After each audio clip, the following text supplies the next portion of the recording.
The meeting lasted 11 minutes.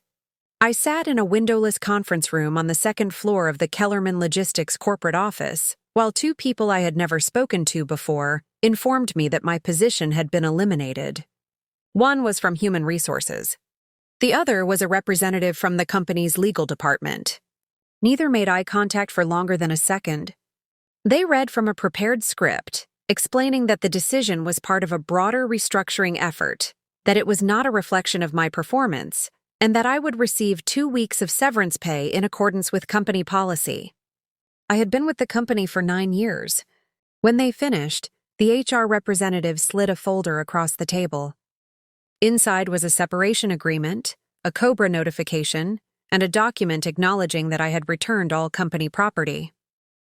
There was a line for my signature at the bottom. They asked if I had any questions. I did not. I signed the papers, collected my personal belongings from a box that had already been packed by someone else, and walked out of the building by 11:15 that morning. No one from my department was there to say goodbye. This is the story of what happened next.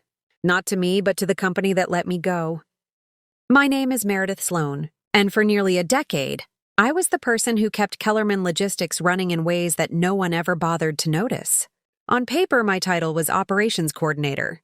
It was a vague designation that placed me somewhere in the middle of the organizational chart, reporting to the Director of Logistics Operations and working alongside a team of 8 others who handled scheduling, routing, and client communications. But titles rarely capture the full scope of a person's contribution. And in my case, the gap between my job description and my actual function was substantial. Over 9 years, I had become the connective tissue of the company's operations.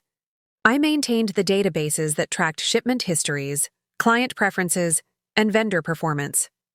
I was the one who remembered which carriers had reliability issues in winter months and which clients required specific handling protocols that were never formally documented. I was the person newer employees came to when the system gave them an error they did not understand.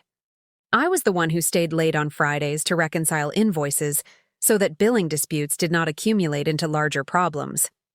None of this was glamorous work. None of it was visible to the leadership team. And that, in the end, was the problem.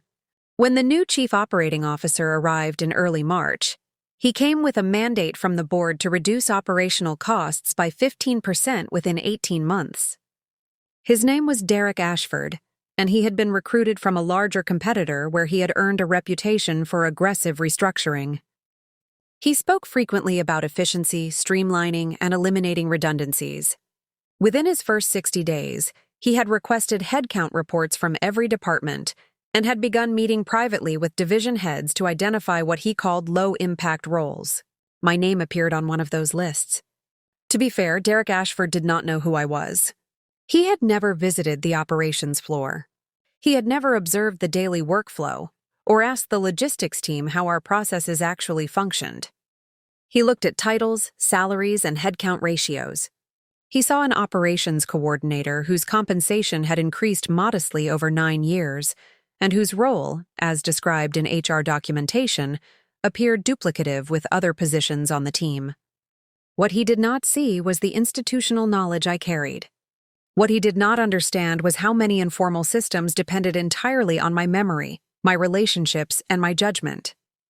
But Derek Ashford was not the kind of leader who asked those questions. He was the kind of leader who made decisions quickly and expected others to adapt.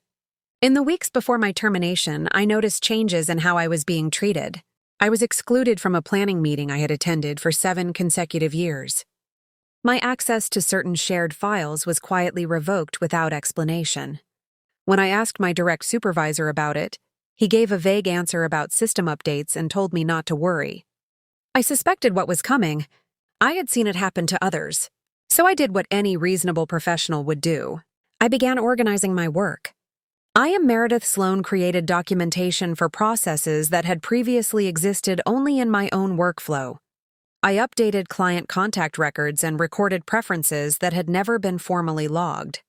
I made sure the inventory tracking system I had customized over the years was as clear and easy to understand as possible. I did this not to cause disruption, but because I believed the next person in my role should have a reasonable opportunity to perform the job effectively. However, no replacement was ever brought in, and no one requested the documentation I had prepared. The first operational issues appeared within 3 weeks of my departure. I learned about them through a former colleague who reached out to ask if I remembered which carrier had been used for temperature-sensitive medical shipments. By the time she contacted me, the issue had already occurred. A shipment containing temperature-sensitive medical components had been routed through a carrier with known refrigeration limitations. I had previously noted this internally, but those records were stored in a system that others were unfamiliar with. The shipment arrived compromised. The client, a regional healthcare organization, submitted a formal claim and requested a credit of approximately $40,000. While costly, the incident alone was manageable.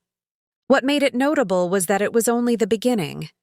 By the second month, former colleagues were reaching out regularly. Some were looking for guidance. Others were simply expressing frustration. The operations team was encountering routine workflow challenges. Scheduling conflicts that had previously been identified early were now being missed. Invoices that had once been reviewed weekly began to accumulate, creating reconciliation issues for the accounting team.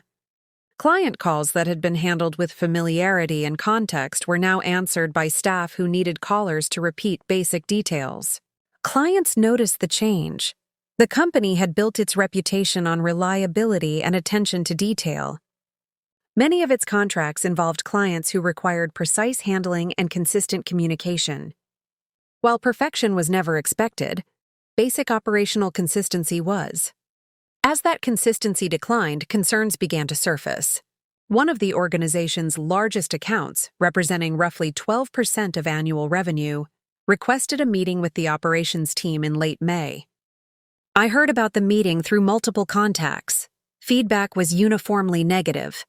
The client's logistics manager asked detailed questions about shipment tracking and received uncertain responses. He inquired about his primary point of contact and was informed that the individual was no longer with the company. When asked who had assumed those responsibilities, the answers varied depending on who responded.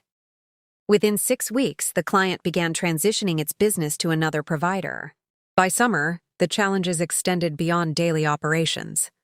The compliance team identified that several required safety certifications for partner carriers had expired without renewal. I had previously maintained a tracking system for these certifications and issued reminders well in advance. After my departure, the process was not continued, and the tracking system went unused. When a regulatory audit identified the expired certifications, the company received a formal notice of non-compliance. While financial penalties were assessed, the greater impact was reputational. Clients became aware that the company had failed a compliance review. In an industry where trust and consistency are essential, that information circulated quickly. Derek Ashford, the executive who had initiated the restructuring, found himself on the defensive. A former colleague who still had connections to the leadership team told me that board members had begun asking pointed questions about the cost savings he had promised and whether they had materialized. The answer was complicated. The company had reduced headcount, but the operational disruptions had more than offset any savings. Client attrition alone had cost them 3 times what they had saved by eliminating my salary. In meetings, Derek Ashford blamed the operations team for failing to adapt. He blamed the previous management structure for not documenting processes properly. He blamed everyone except the decision-making process that had led to my termination in the first place. But the board was not interested in blame. They were interested in results. And the results were undeniable. By September, Kellerman Logistics had lost 4 of its top 20 accounts. Employee morale had collapsed as remaining staff were asked to absorb responsibilities they had never been trained for. The operations team, which had once functioned with quiet efficiency, was now in constant triage mode, fixing problems that should never have occurred. The Human Resources Department, which had conducted my termination with such procedural confidence, began receiving resignation letters from employees who cited poor leadership and unsustainable workloads. Exit interviews revealed a pattern of frustration with executive decisions and a perception that the company no longer valued its people. One of those resignation letters came from the director of logistics operations, my former supervisor. I am Meredith Sloan heard that in his letter, he wrote that he could no longer support a leadership team that prioritized short-term metrics over long-term stability. He accepted a position with a competitor and took 2 members of his team with him.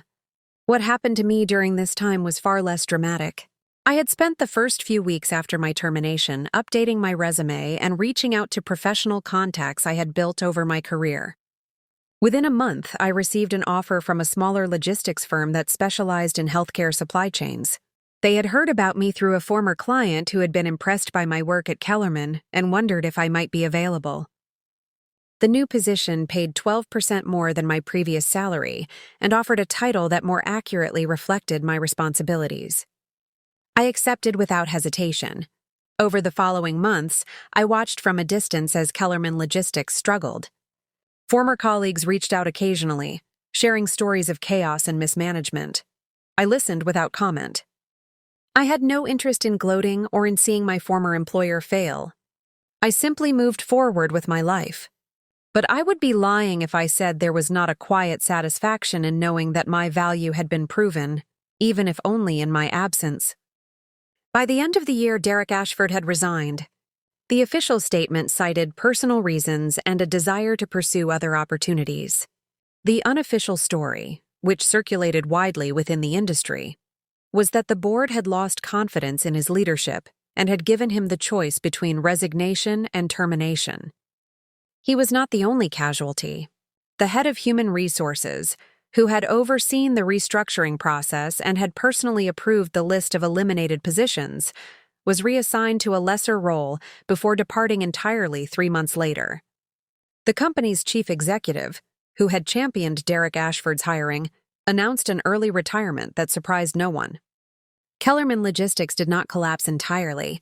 It was eventually acquired by a larger competitor at a price far below what the board had once considered its value. Most of the remaining staff were offered positions with the acquiring company, though many declined. The name Kellerman Logistics disappeared from the industry within 2 years.